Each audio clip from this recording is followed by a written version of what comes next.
Hi and welcome to episode 7 of the 3 levels of mind, a new paradigm that I'm trying to promote in how to explain the human condition.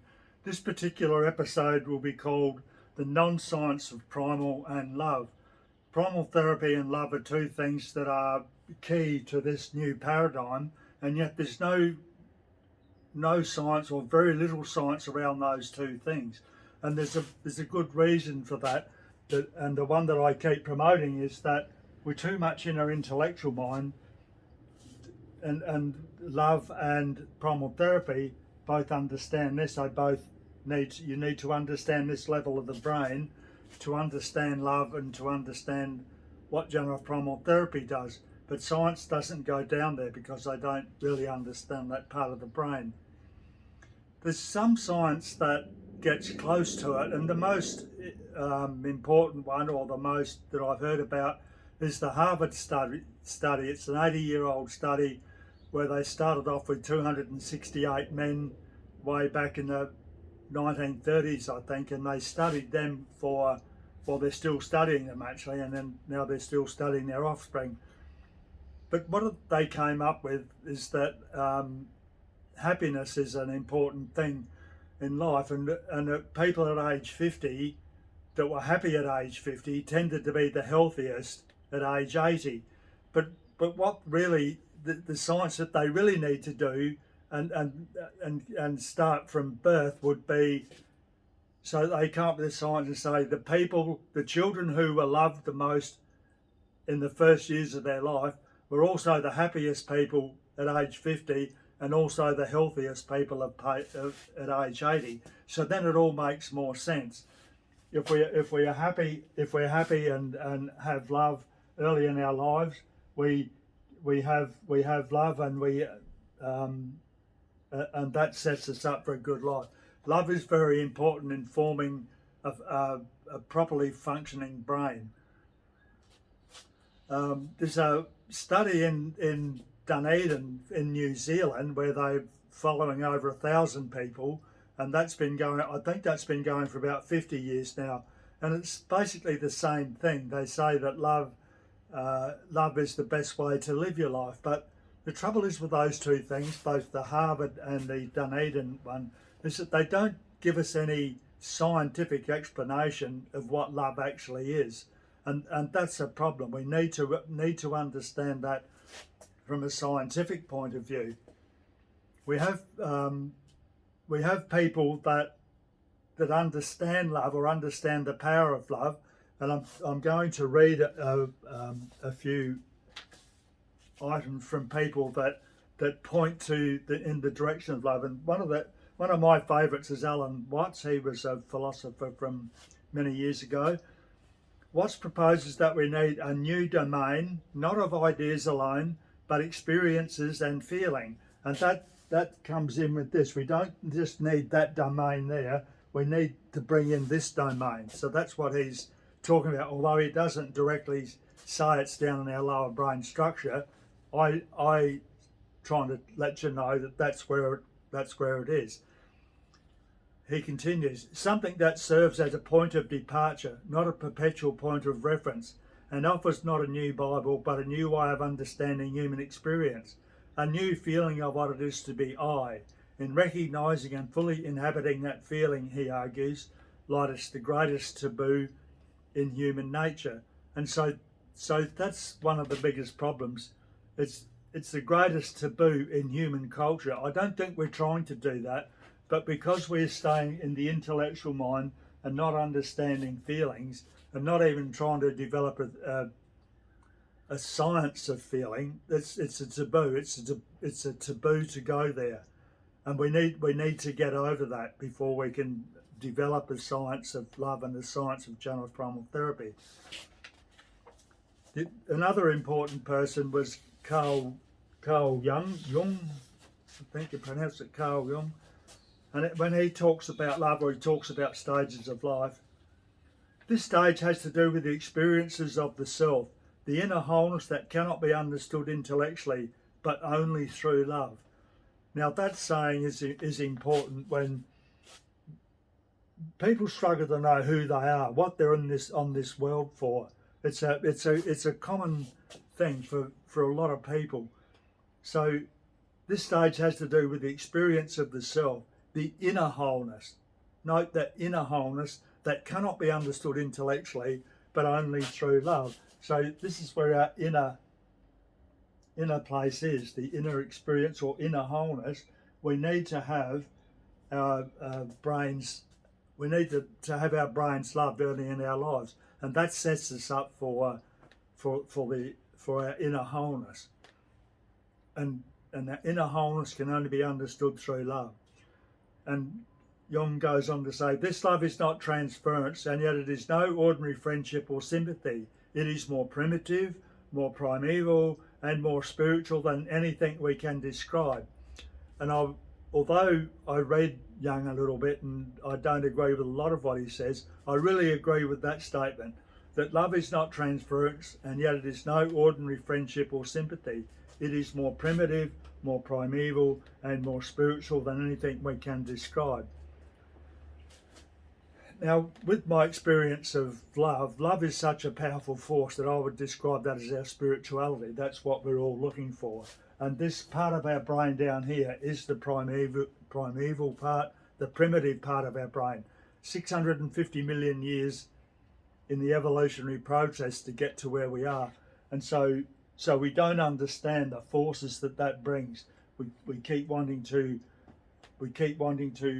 process our intellectual mind, thinking that's where to go. But no, we've got to go back and understand how this brain developed, and then get in, so that we can understand the human condition more. But we need science to do that. We need science to get there.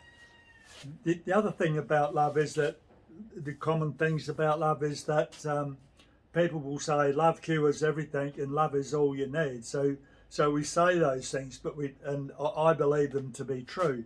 I wasn't loved as a child, and I think my life would have been a lot better, would have run a lot better and a lot smoother, been a lot more awesome and fantastic if I was loved as a child. That would set me up for life.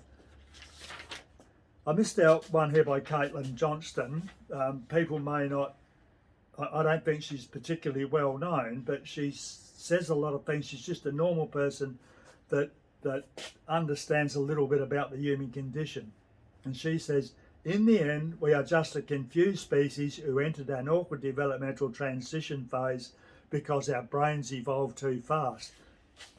Well, I don't know about evolving too fast, but what we've done is we've gone into the intellectual mind and completely left this part of our brain behind, and we need to bring that before.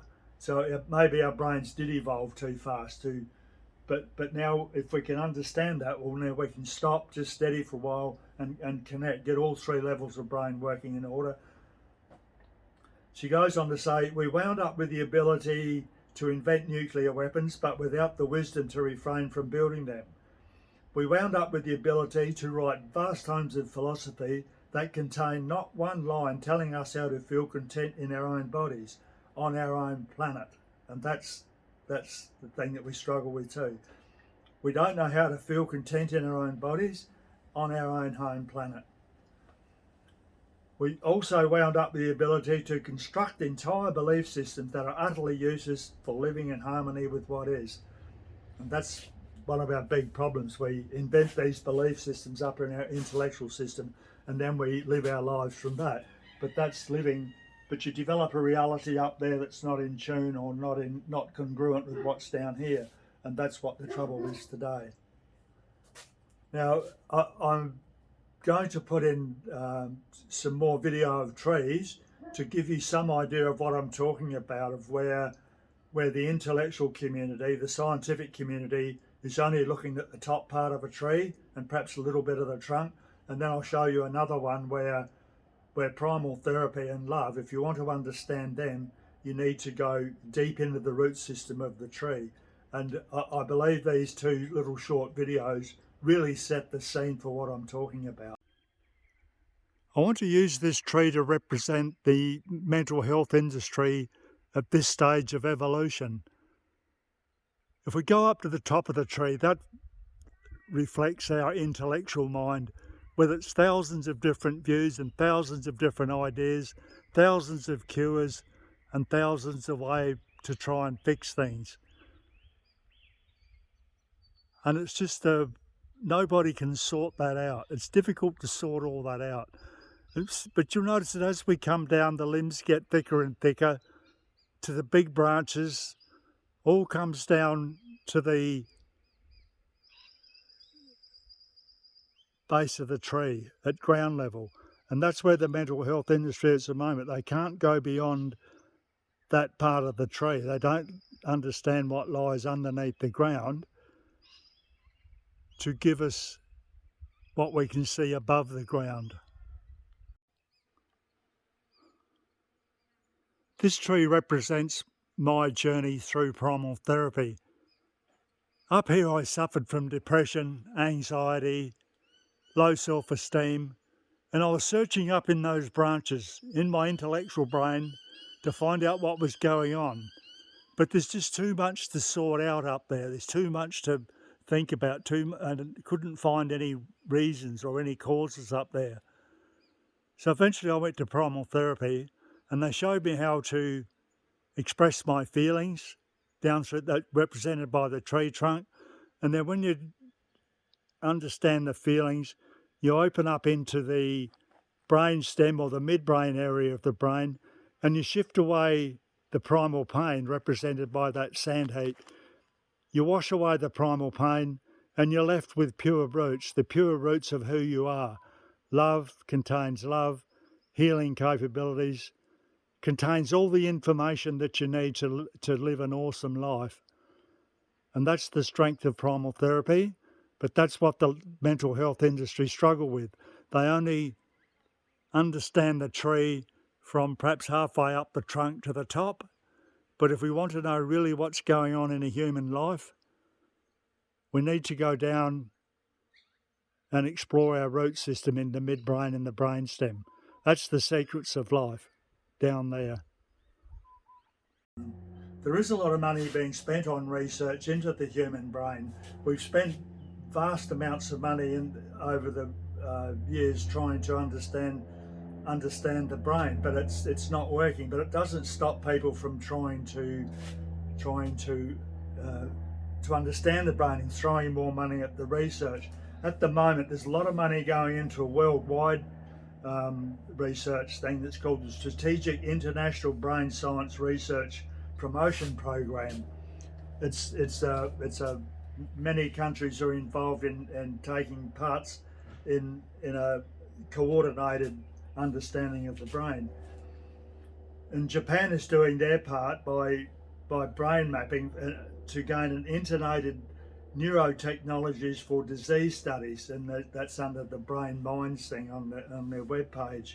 The integrated neurotechnologies for disease studies.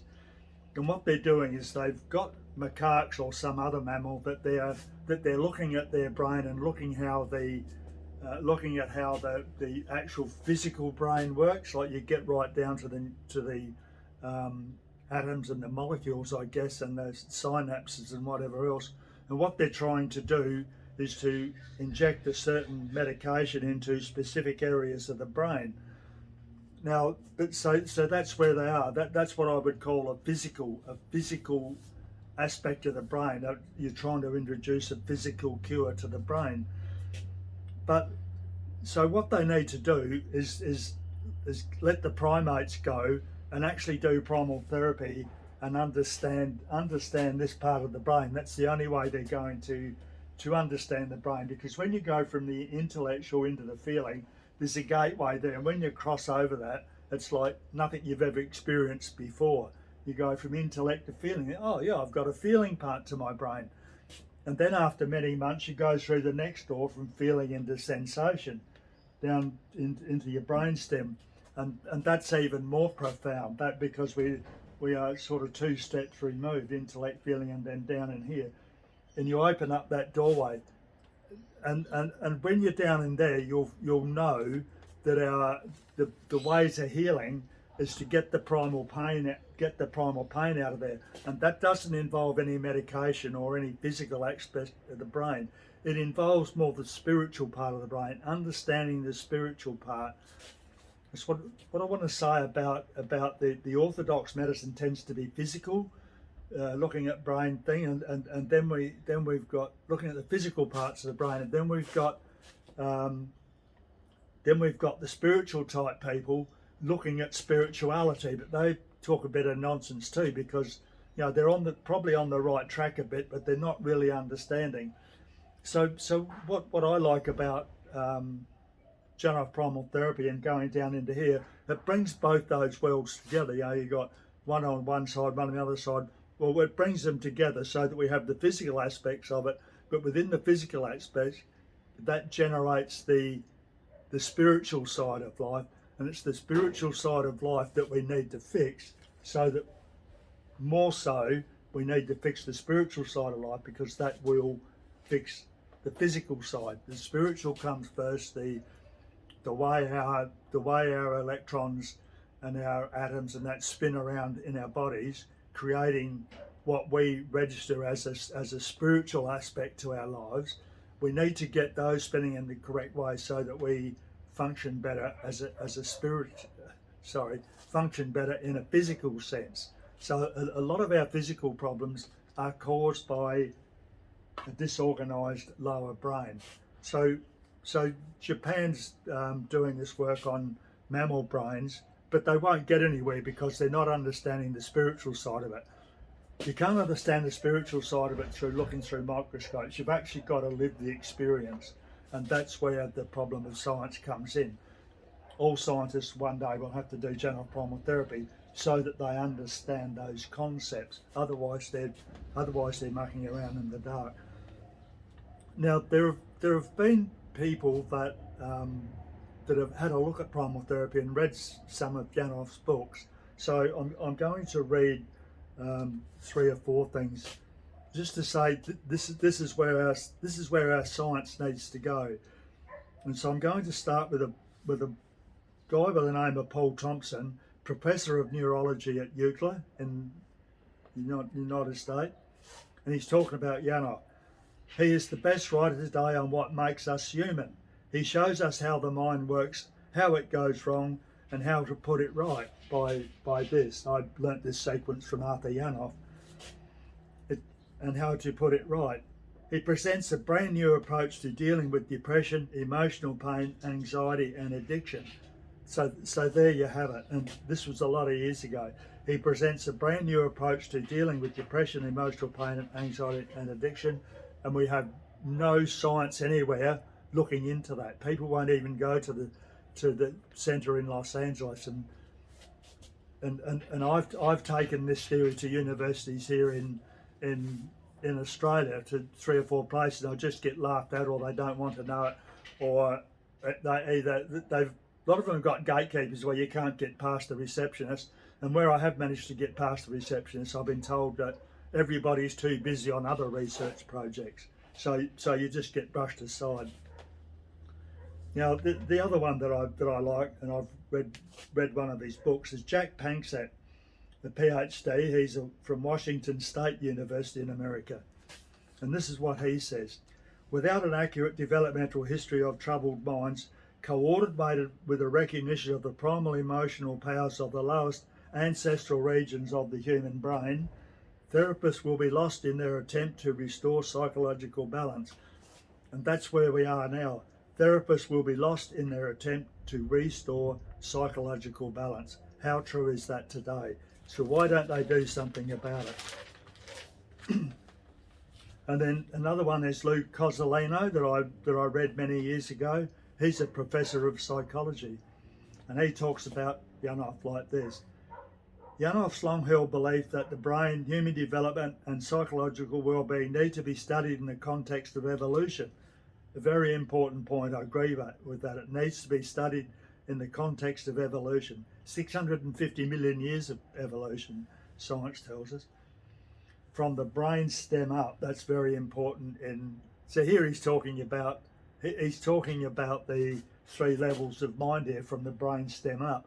That's what the 3 levels of mind says. It's the brain stem's important, then the limbic system, and then the cognition. It's 3 levels up. context of evolution from the brainstem up now lies at the heart of the integration of neuroscience and psychotherapy. But see, we still haven't got that integration of neuroscience and psychotherapy because science won't go there, hasn't gone there for whatever reason.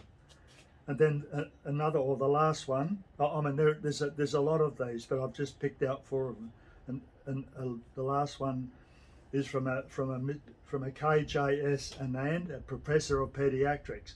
I'm not sure whether primal therapy works or not, but it certainly deserves systematic testing in well-designed, assessor-blind, randomised, controlled clinical trials.